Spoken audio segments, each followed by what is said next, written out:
Everyone, আমি সহেলি। নীরজ সহেলি ভ্লগের নতুন একটি ভিডিওতে আপনাদের অনেক অনেক স্বাগত জানাই। আশা করছি আপনারা সকলেই ভালো আছেন, আমিও খুব ভালো আছি। সংসারী মানুষদের জীবনে নতুন বছর কি আর পুরনো বছর কি, সেই তো একই রকমের রুটিন নিয়েই কাজ করতে হয়। এই যে দেখুন, আমাকে সকাল থেকে শুরু হয়ে গেছে আমার রান্নাবান্না। তো আজকে নিরয় বলল যে ও কিন্তু পরোটা খাবে, তো আমিও পরোটা বানাতে বসে পড়লাম। সকালবেলা এই শীতে ঘুম ভেঙে কোনো কিছু কাজ করাটা যে কি কষ্টের, কিন্তু প্রিয় মানুষদের জন্য কিছু খাবার বানাতে গেলে সেটাও কিন্তু ভালোই লাগে। সব ঘুম একদিকে একদম এক নিমেষে হাওয়া হয়ে যায়।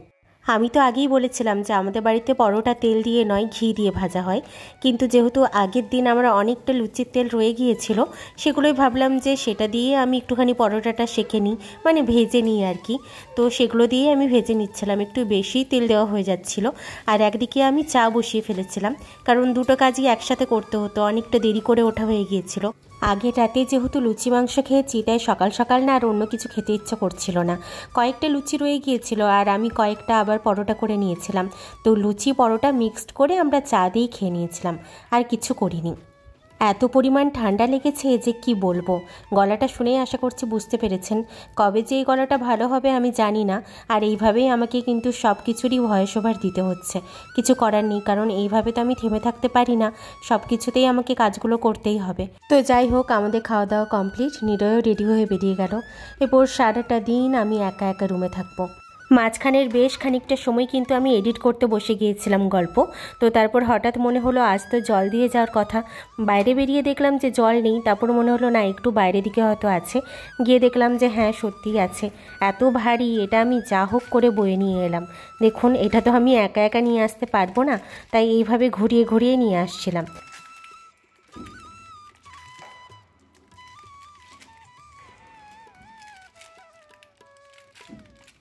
এই রান্না করার সময়টাতে আমি এত অন্যমনস্ক থাকি যে মাঝে মাঝে আমি ভুলেই যাই যে আমাকে তো ভিডিও বানাতে হবে। তো দেখুন, যেমন আমি বেগুন ভেজেছিলাম সেটা দেখাতেই ভুলে গেছিলাম, আর এই মাছের তেলের রেসিপিটাও কিন্তু সেভাবে দেখাতে পারলাম না। যাই হোক, মুখে তো বলতেই পারি, এটা কিন্তু আমি দিদির কাছ থেকে শিখেছি। যদিও আসল ইনগ্রিডিয়েন্টস কী দিয়েছিল সেটা আমার ঠিক মনে নেই, আমি খেয়ে যেটুকু বুঝতে পেরেছিলাম সেটুকুই আমি অ্যাড করেছিলাম। সেটা হচ্ছে রসুন নিয়েছিলাম, পেঁয়াজ কুচি নিয়েছিলাম, তারপর টমেটো কুচি নিয়েছিলাম, সব কিছু একসাথে ভেজে তারপর মাছের তেলটা দিয়ে দিয়েছিলাম। দিদি অনেক সময় পেঁয়াজ করে দিত দেখেছিলাম, বেশ ভালোই লাগে। অনেকে আবার বেগুনও দিতে পারেন, বেগুনও ভালো লাগে। যাই হোক, এইভাবে কিন্তু একবার রেসিপিটা করে দেখবেন, দুর্দান্ত লাগবে। তবে অনেকটা মাছের তেল থাকলে তবেই ভালো লাগে। তারপরে আমি এই সবজিটা করেছিলাম, এটা আর কিছুই না, প্রথমে আলু, বেগুন আর বরবটিটা একটু ভেজে নিয়েছিলাম, তারপর মাছের মাথাটা যে আগের থেকে ভাজা ছিল সেটাই একদম গুঁড়ো গুঁড়ো করে নিয়েছিলাম, তারপরে এই পালং শাকটা দিয়ে দিয়েছিলাম। তারপরে দেখুন কি সুন্দর হয়ে গেল, আর এটা এত টেস্টি খেতে না কি বলবো। তারপরে আর কি, আমার সেই চিরাচরিত একই রকমের নিয়মের একটা রান্না, যেটা হচ্ছে ফুলকপি, আলু আর গাজর দিয়ে তারপর মাছের ঝোল। এটা না আমার খুব ভালো লাগে, গরম গরম ভাতে তো এটা দারুণ লাগে। যদিও আজকে একটু তেল দিয়েই করেছিলাম, দেখুন খুব সুন্দর লাগছে না দেখতে। অন্যদিন কিন্তু একদম কম তেল দিয়ে করি, মাঝে মাঝে তো তেল দিয়ে খেতে ইচ্ছে করে, সেজন্য তেল দেওয়া হয়ে যায়, বা অনেক সময় না একটু বেশি তেল পড়েও যায়, সেজন্য তেলটা আর তুলে রাখি না, ওইভাবেই করে দিই। তারপর দেখুন, গাছে না জলটা দিতে ভুলে গিয়েছিলাম, ভাবলাম যে এই সুযোগ, এই সময় আমার হাতে কোনো কাজ নেই, একটু জল দিয়ে আসি। সব গাছগুলোই কিন্তু খুব সুন্দর হয়েছে। আর এই যে দেখুন সেই পুদিনা ডালগুলো, দেখুন জলের নিচে যে এই অংশটা ডুবে রয়েছে, কি সুন্দর ছোট ছোট শিকড় গজিয়েছে। আর আমি কিন্তু সেদিন থেকে এইভাবেই রেখে দিয়েছিলাম, একদম এয়ার টাইট করে রেখে দিয়েছিলাম, আর নিচে জলগুলো কি সুন্দর শুষে নিয়েছে। আর ছোট ছোট দেখুন কত মূল বেরিয়েছে। এগুলোকে আমি আর এরকমভাবে রাখবো না। এই যে মানে ঢাকনাটা তো আমার এইভাবে পড়েই ছিল, সেটাকে এইভাবে আমি ইউজ করব ভেবেছি। তো আলাদা আলাদা করে সবগুলোকে রেখে দিলাম এইভাবে, তাহলে অনেকটা অংশ জলে ডুবেও থাকলো। তবে এইভাবেই যে রেখে দেবো সেরকমটাও না, কয়েকদিন ছাড়া ছাড়া কিন্তু এটা জল চেঞ্জ করতে হবে, নয়তো নষ্ট হয়ে যাবে। তো দেখতে দেখতে দেখুন আবার সন্ধেও হয়ে গেল। আর সন্ধ্যাবেলাতে আমি চেষ্টা করি সবসময় যে নিরয় বাড়িতে আসার আগে যেন কাজগুলো সেরে ফেলি, কিন্তু আমি যতই চেষ্টা করি না কেন কিন্তু হয় না, ঠিক কখন 8টা সাড়ে 8টা বেজেই যায়। আসলে আমি বিকেল থেকে সন্ধে পর্যন্ত আমার ওই এডিট নিয়েই পড়ে থাকি, মানে ভ্লগের যে ভয়েস ওভারটা থাকে সেটা কিন্তু আমি সন্ধেবেলাতেই দিই, তাই কখন যে 8টা বেজে যায় আমি বুঝতেই পারি না। তারপরে রুটি করতে গেলে দেরি তো হবেই, স্বাভাবিক। আর আমি রুটি করার সাথে সাথে আমার নিজের পছন্দের কাজটাই করছিলাম, সেটা হচ্ছে সিনেমা দেখা। আর এখানে সিনেমাটা আমি হিড়িম্বা দেখছিলাম, এটা সাউথের একটা খুব সুন্দর সিনেমা।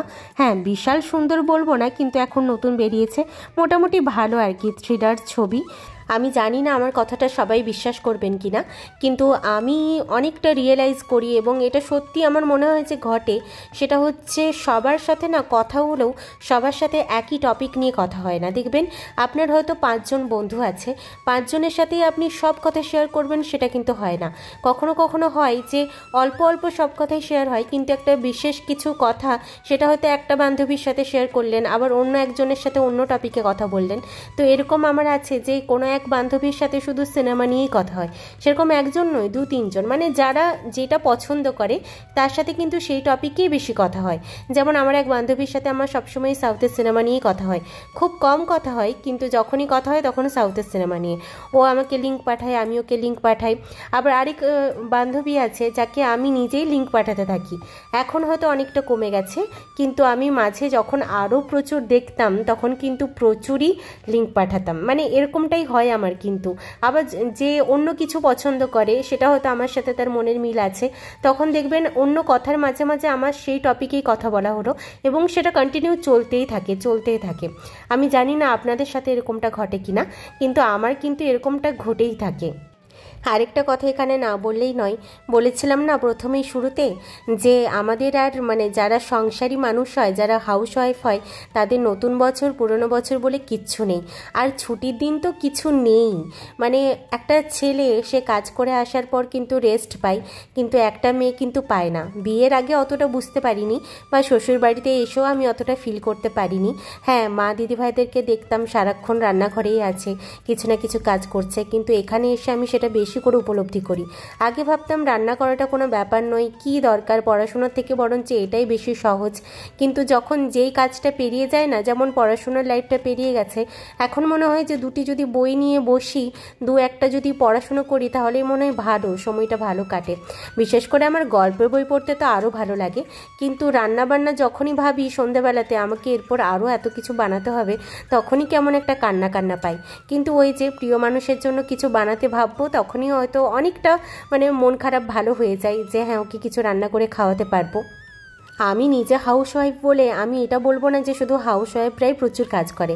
যারা ওয়ার্কিং ওমেন তাদের তো আরও বেশি কাজ মনে হয়, তারা বাইরেও কাজ করে আসে, আবার বাড়িতে এসেও তাদের নিস্তার নেই। তাদেরকে বাড়িতে এসেও কিন্তু নিজের কাজটা নিজেকে করতে হয়, আবার বাড়ির মানুষগুলোরও কিন্তু দেখভাল করতে হয়। হ্যাঁ, যাদের বাড়িতে অনেক লোক থাকে তাদের হয়তো অতটা দেখতে হয় না, কিন্তু বাকিদের কিন্তু দেখতেই হয়। যাই হোক, তো আজ দেখলাম নিরয় কাজ থেকে ফেরার সময় অনেক কিছু কিনে নিয়ে এসেছে। এই যে যেমন চকলেট কাপ কেকটা, এটা আমার যদিও এতটা ভালো লাগে না, বিশেষ করে চকলেট ফ্লেভার আছে বলে, কিন্তু খুব একটাও খারাপ ছিল না। মানে একেবারেই পছন্দ করি না সেটা নয়, কিন্তু একেবারে বিশাল পছন্দ সেটাও আবার নয়। যাই হোক, এত কিছু সাজিয়ে গুছিয়ে নিয়ে চলে গেলাম। আর এর সাথেও কিন্তু আরও কিছু আছে, মানে আজকে টাটা কিন্তু অনেক কিছুর, দেখেই বুঝতে পাচ্ছেন। তো এটা আগে প্রথমে দিয়ে এলাম, কারণ চাটা নয়তো ঠান্ডা হয়ে যাবে পুরোপুরি। চাটা আগে দিয়ে চলে এলাম, এগুলো আস্তে আস্তে করে খাক, তারপর আরও কিছু জিনিস নিয়ে আসছি। তারপরে চলে গেছিলাম মুড়ি নিতে। হ্যাঁ, ঝুড়ি ভাজাটা আমরা একটু বেশি খাই, চানাচুরটা আমরা অ্যাভয়েড করি। ঝুড়ি ভাজাতে তেমন কিছু প্রবলেম হয় না আমাদের, সেজন্য ঝুড়ি ভাজাটা নিই। আর তার সাথে ছিল এই যে গরম গরম সিঙ্গারা, মানে আমি গরম করলাম আর কি, কারণ একেবারে ঠান্ডা হয়ে গেছিলো। আর শীতকালে ঠান্ডা কোনো জিনিসই ভালো লাগে না, সে যত সুন্দরভাবে রান্না করা হোক না কেন। তো আমি এগুলো সব কিছুই গরম করে নিচ্ছিলাম। তো ধনেপাতা চাটনির সাথে গরম গরম সিঙ্গারা আর এই ডাল বড়া নিয়ে চলে গেলাম। তারপরে আমি চলে গিয়েছিলাম আবার রান্না করতে। ডাল ভিজিয়ে রেখেছিলাম অনেকক্ষণ ধরে, আর আমি না প্রেশার কুকারেই সমস্তটা করে নিয়েছিলাম। আর না কড়াই বের করতে ইচ্ছে করছিল না, তাই প্রেশার কুকারেই সব ডালটা করে নিয়েছিলাম। কিন্তু শুধু ডাল দিয়ে তো আর খেতে পারবেন না উনি, সেজন্য আমি আবার ডিম সেদ্ধ করেছিলাম। 3টে ডিম করেছিলাম, কারণ আছে, কারণ ওখান থেকে অর্ডার এসেছিল যে তার 2টো ডিম চাই। তো কি আর করা যাবে, যখন হুকুম দিয়েছে তখন তো হুকুম তামিল করতেই হবে। অনেকগুলো বেগুন রয়ে গিয়েছিল। ভাবলাম বেগুনটা তো এমনিতে পুড়িয়ে নিলে অল্পই হয়ে যায়। হ্যাঁ, একসাথে অনেক কিছু হয়ে যাচ্ছে জানি, কিন্তু অল্প অল্প সেহেতু কোনো প্রবলেম হবে না জানি। ডালটাও তো একদম অল্প হয়ে গিয়েছিল, তো ভাবলাম বেগুনটাকে এইভাবে পুড়িয়ে নিই। সত্যি কথা বলতে মেশানো আমি অনেকবার বেগুন পোড়া করে খেয়েছি, কিন্তু কখনো রসুন দিয়ে বেগুন পোড়াইনি বা এরকম তেল লাগিয়েও পোড়াইনি। আজকে ইচ্ছে হলো, কারণ অনেক জায়গাতে অনেক জায়গার ভিডিওতে আমি দেখেছি এইভাবেই বেগুনটাকে এইভাবে পুড়িয়ে রাখে, কিন্তু আমার কাঁচা লঙ্কা বলুন আর রসুন বলুন সবই না বারবার পড়ে যাচ্ছিল। যা হোক করে আমি বেগুনটা পুড়িয়েছিলাম, তারপর বেগুনটা ভালোভাবে মেখে নিলাম। আর ডিমগুলো তো আগেই ছাড়িয়ে নিয়েছিলাম। এই যে এইভাবে না রুটিগুলোকে সুতির কাপড় দিয়ে মুড়ে রাখি, তাহলে রুটিগুলো খুব সুন্দর সফট থাকে। রোজ এই সুতির কাপড়টাকে আবার ধুয়ে ভালোভাবে মেলে রাখি, আবার সন্ধেবেলা যখন রুটি করি তখন আবার এটাকে এইভাবে হটপটের উপরে নিয়ে নিই। যাই হোক, আজ এই পর্যন্তই। আবার দেখা হবে নতুন কোনো ভ্লগে। ততদিন পর্যন্ত ভালো থাকবেন, সুস্থ থাকবেন।